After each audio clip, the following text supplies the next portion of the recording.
Alors, comme tu peux le voir dans le titre, c'est mon dernier jour en Thaïlande, c'est mon dernier jour à Bangkok. Mais avant, je vais vous montrer où je suis. Je suis Parc Benchakiti. Ces derniers jours, j'ai pas trop filmé parce que comme c'était mes derniers jours ici, on va dire que j'étais occupé à profiter de l'instant. Les derniers jours, quand tu approches la date de retour, forcément, ça a une saveur particulière et voilà. Là, au moment où je fais cette vidéo, il doit être quoi, 16h30, 17h par là. Ce matin, qu'est-ce que j'ai fait? Il n'y a rien qui change. Waouh! Je peux voir ça ou pas? Oh, ça a disparu. J'ai fait ma séance de traction ce matin, tranquille, rien qui change. Je suis allé manger. J'ai mangé mes derniers plats que j'aime beaucoup. Voilà, je me suis régalé, normal, mes derniers. Comme j'ai dit, hein, il y a une saveur particulière parce qu'on profite tout simplement. Ces derniers jours, en fait, comme j'ai pas trop sorti la caméra, eh bien, j'ai capté des gens que je connais, plusieurs personnes. Oh, ok. Ok. Ce voyage en Thaïlande, je l'ai prévu dans ma tête depuis plusieurs mois. Je dirais depuis au minimum septembre, octobre 2024, quelque chose comme ça, mais le billet, je l'ai pas pris directement. Entre guillemets, je l'ai pris au dernier moment. Donc pour les gens qui sont autour de moi, ils étaient là, ah mais comment ça se fait, tu pars directement, etc. En fait, plus la date approchait, parce que dans ma tête, je savais que je voulais partir février, mars, par là. Et plus on approchait de cette date et que je prenais pas mon billet, je me posais des questions. Parce que je travaillais sur les trucs que j'ai lancés entre-temps. Mais comme il n'y avait pas de rentrée d'argent, tu sais, j'avais le doute. Je me disais, vas-y, est-ce que je tape sur mes économies? Il me reste combien? J'étais en train de calculer un peu. Parce que comme j'avais pas de rentrée d'argent, tu vois, bon, voilà quoi. Mais au fond de moi, je sentais vraiment que je voulais venir à cette date-là. Et il y a eu un événement qui a fait que j'ai pris mon billet comme ça, entre guillemets à la va-vite. C'est que j'ai fait un rêve. Dans mon rêve, eh bien, il y avait ma mère. Tout simplement, je la prenais dans mes bras et elle m'a juste dit, quitte la France. J'ai vu ça comme un signe. Tu vois, je me suis dit, non, j'y pense tellement parce que comme je t'ai dit, plus la date approchait, plus j'y pensais, je me disais, ah putain, j'ai envie d'y aller, j'ai envie d'y aller, j'ai envie d'y aller. Et quand j'ai fait ce rêve, dans ma tête, c'était vraiment le signe qui a fait que. Et directement, le jour même, j'ai pris mon billet et puis voilà, c'était fait en fait. Parce qu'il y a des moments où j'ai tendance à beaucoup réfléchir et à laisser traîner les choses. Du coup, les choses, voilà quoi, ça prend du temps et tu vois, comme je t'ai dit dans une autre vidéo, c'est que quand tu es vraiment en mode entrepreneur, c'est passage à l'action, le moins de réflexion possible. Et dans ce cas-là, en fait, il y avait plusieurs semaines, plusieurs mois qui passaient et j'étais là en mode, ah, j'y vais pas, combien ça va me coûter, combien ça va me prendre? J'ai fait, vas-y, fuck, je prends mon billet, je tape sur les économies et voilà, parce que je le sentais vraiment trop. Et durant ces 2 mois où j'étais en Thaïlande, il s'est passé vraiment beaucoup de choses qui fait que, comme je t'ai dit, il y a vraiment une partie de moi qui a juste confiance en fait en la vie. Et je me dis, mais il n'y a pas d'hasard. Tout arrive pour une raison. C'est trop incroyable en fait. À la base, quand je suis venu ici, c'était pour me mettre dans l'environnement où je m'imagine. C'est-à-dire que je veux gagner de l'argent sur Internet et vivre ici. Donc dans ma tête, je me disais, bon, là j'ai commencé à lancer mes trucs, etc. Il n'y a pas à trop réfléchir, je le fais. Maintenant, je veux me mettre dans les conditions exactes que je m'imagine. Donc je viens ici et puis voilà. Et dans ces 2 mois, en fait, je te dis la vérité, j'ai fait rentrer zéro. Je fais rentrer zéro par rapport aux offres que je lançais. Et même entre-temps, il y a eu du changement par rapport à la chaîne YouTube parce que la seconde chaîne YouTube, vraiment, là, j'en peux plus.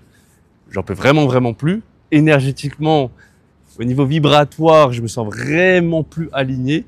Bref, il y a eu ça. J'en parlerai un petit peu plus tard. Et tu vois, dans plusieurs vidéos, je t'ai parlé d'argent, je veux faire de l'argent, je suis un chien d'argent, etc. Et ce qui est drôle, c'est que parmi toutes les personnes que j'ai pu rencontrer, parmi tous les business qui peuvent exister pour faire de l'argent, justement, qu'est-ce qui fait que je ne le fais pas? J'ai pu rencontrer des gens dans l'e-commerce, dans la crypto, dans je sais pas quoi, le media buying, l'affiliation, bref, plein de trucs. Et qu'est-ce qui fait que je ne le fais pas si je suis autant en chien d'argent que ça? Finalement, j'ai fini par réaliser que c'est toujours cette quête de sens. ce besoin de faire quelque chose qui fait sens pour moi, qui apporte des choses, qui a une certaine profondeur et pas juste faire de l'argent pour vendre un truc de merde auquel je n'y crois pas, etc. En tête, ce qui me vient, c'est la deuxième chaîne YouTube. Parce que, comme tu le sais, tu vois, et pour ceux qui ne le savent pas, la deuxième chaîne YouTube que j'ai, la niche, la thématique, c'est les relations hommes-femmes.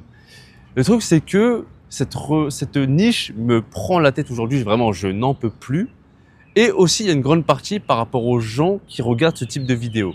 Les gens, hommes-femmes, ils sont complètement niqués. Mais vraiment, ceux qui regardent ce genre de vidéos, ils sont foutus dans leur tête, ces gens-là. Et le fait de devoir me greffer à eux, même pour faire de l'argent, faire une offre, je sais pas quoi, intérieurement, ça m'éloigne en fait. Au niveau vibratoire, j'en suis tellement loin. Et je t'avais parlé d'une troisième chaîne YouTube que je voulais créer, etc. L'idée en fait que j'avais, c'était de combiner la thématique, on va dire, de ma première chaîne, où je peux parler de spiritualité, de philosophie, de je sais pas quoi, combiner à faire du micro-trottoir, etc. Et l'offre en fait, parce que là je me dis, si je lance un truc, je pense directement à l'offre que j'ai, que je veux mettre. Et l'offre que j'avais pour cette troisième chaîne, bah, c'était la création justement d'un groupe privé. Et comme je l'ai lancé là sur cette chaîne et que ça a floppé, tu vois, même si les gens vont dire oui, mais ça dépend du public que tu as sur cette chaîne, sur cette communauté, t'as pas attiré des gens qui sont qui sont prêts à dépenser, etc. Oui, certes, mais dans l'idée, c'était le même délire, tu vois. C'était vraiment créer un groupe privé qui pourrait tourner autour de la spiritualité, autour aussi du côté matériel, avec le côté argent, business, etc. On va dire que dans les grandes lignes, c'était ça. Et j'avais déjà réfléchi au nom de ce groupe. Le nom, ça aurait pas été Périr à mort. Ça, je l'ai vraiment fait parce que c'était cette chaîne YouTube. À la base, j'avais un autre nom pour mon autre groupe privé, pour mon autre chaîne YouTube, tu vois. Bref. Entre-temps, comme je t'ai dit, il s'est passé plein de choses. Et comme j'ai pas filmé, voilà. Et tu vois, je te parlais de sens un moment. Ce voyage en Thaïlande, ça m'a fait me reconnecter à cette chaîne YouTube. Quand j'avais fait ma vidéo, oui, c'est ma dernière, etc., j'étais vraiment sincère. Parce que j'étais tourné dans « Oh, faire de la thune, oh, chien d'argent, etc. » Deuxième chaîne YouTube, hein, voilà quoi. Puis après, franchement, c'était au bout de 3 semaines, je pense, quelque chose par là. Il faut que je regarde les dates. Quand j'ai repris cette chaîne YouTube.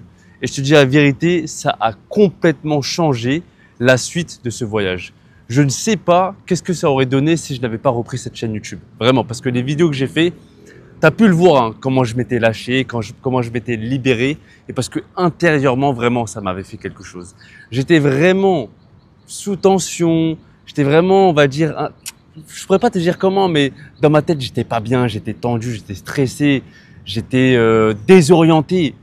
Parce que dans le quotidien, quand je me baladais, que par exemple, ici on dit c'est le pays du sourire, c'est vrai, des fois tu vas croiser le quotidien, tu vas croiser le regard des gens dans un night market, dans la rue, quoi que ce soit, on peut te sourire. Moi, on me souriait, j'étais comme ça. Parce que dans ma tête, j'étais pas là en fait. J'étais vraiment pas là. Et le moment où j'ai repris la première vidéo sur cette chaîne, mec, ça a juste conditionné la suite de mon voyage. Vraiment. Et il y a un truc aussi que j'ai vraiment fini par comprendre, c'est il y a quelques jours là, quand j'en parlais avec mon gars Yassir, mon gars italien que j'ai rencontré ici, eh bien, je lui racontais en fait cette chaîne YouTube, tout ce que j'ai pu faire, les aventures que j'ai pu connaître, le fait d'avoir été moine, le fait d'avoir fait 2 tours de France en stop, d'avoir marché dans le sud, le fait d'avoir rencontré des gens, je me suis fait des amis avec cette chaîne, etc., etc. Je lui racontais tout ça. Et vu que c'était il y a plusieurs années, j'ai un petit recul aujourd'hui. Et c'est vrai que quand je lui ai raconté, je me disais, ah ouais, en fait, putain, cette chaîne YouTube, c'est pas juste une chaîne YouTube. C'est vraiment l'histoire de ma vie. C'est un journal de bord de ma vie. Et le fait de lui en parler, le fait de voir sa réaction, parce qu'il était là en mode, eh mais toi, t'es un ouf dans ta tête. Eh mais t'as fait des trucs de fou dans ta tête. J'ai sa réaction. J'ai le fait d'en parler et d'une certaine manière de prendre du recul sur ça, sur ce qui m'est arrivé. Dans ma tête, je me suis dit, cette chaîne YouTube, c'est impossible en fait que je l'abandonne. C'est impossible que je l'arrête. Parce que justement, c'est ma vie. C'est comme si tu regardais un album photo et que tu te remémores des souvenirs et tout ça. Ben moi, c'est la même chose, sauf que là, c'est des vidéos et sauf qu'il y a beaucoup plus de personnes qui peuvent te regarder. Si tu regardes le nombre de vues que j'ai fait avec cette chaîne YouTube, tu dépasses les 3 millions. C'est une dinguerie. Et quand je regarde, qu'est-ce que ça a pu m'apporter? Ça a pu m'apporter de faire des rencontres à l'étranger, en Thaïlande. Je m'en souviens, il y a un jour, j'étais parti au Québec, à Montréal. J'ai fait un meet-up là-bas, il y avait 3 ou 4 personnes. C'est grâce à cette chaîne YouTube.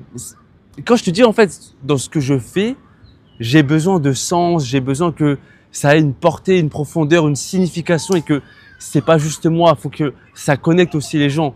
Donc, c'est pour ça que quand je te parle de mission, je sais au fond pourquoi je suis là. Et le fait de faire un truc juste pour de l'argent, ça colle pas en fait intérieurement, au niveau vibratoire, etc. Mais je sais que là, je suis en train de trouver petit à petit, de m'approcher petit à petit à ce pourquoi je suis fait et atterrir juste là, tu vois. Donc là, dans mes vidéos, tu peux le voir, je suis en train de chercher, de galérer, de partager mes échecs, etc., etc. Mais je le sais en fait que ma réussite est déjà là. Elle est déjà là, et ça s'est déjà passé en fait, tu vois. Et c'est pour ça en fait, j'apprends aussi le côté lâcher prise. Parce que ça, c'est un truc que je sais depuis quelques années, hein, c'est que j'ai vraiment besoin de contrôler parce que bah voilà, c'est de la peur, etc., etc. Et j'apprends de plus en plus à lâcher prise parce que j'ai confiance en la vie, j'ai confiance en Dieu. C'est pour ça que là, tu vois, je rentre en France. Certes, tout sera différent. Les gens, le climat, l'ambiance, mon état d'esprit, etc., etc. Ce sera complètement différent, je le sais. Mais ma vision des choses, c'est je recule pour mieux sauter. Parce que je sais qu'à la fin, je serai là. Tout ce qui arrive, il y a une raison, tu vois. Et ces raisons-là peuvent nous dépasser. Donc, il y a un côté où vraiment, je me détache en fait quelque part de ce que je peux vivre dans l'instant, même si c'est un processus qui est long, qui est épuisant émotionnellement, mentalement, mais c'est quelque chose que je pratique de plus en plus et qui, quand je lâche prise, vraiment, je sens que ça glisse, que les choses s'alignent, que les choses se mettent en place sans que j'ai besoin de forcer en fait. Je l'apprends ici vraiment.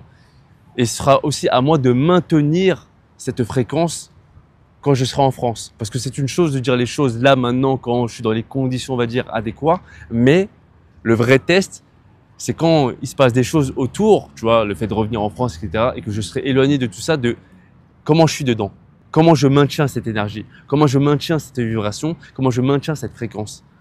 Et ça ne dépend que de moi, tu vois. De ne pas être dépendant émotionnellement de ce qui peut se passer autour. Enfin bref, c'est une chose de te parler de tout ça, de faire le mec sérieux, hein. Bon, là un peu plus de légèreté, parce que je dois acheter des conneries, hein. C'était l'anniversaire de ma cousine il y a quelques jours. Je vais lui acheter des conneries.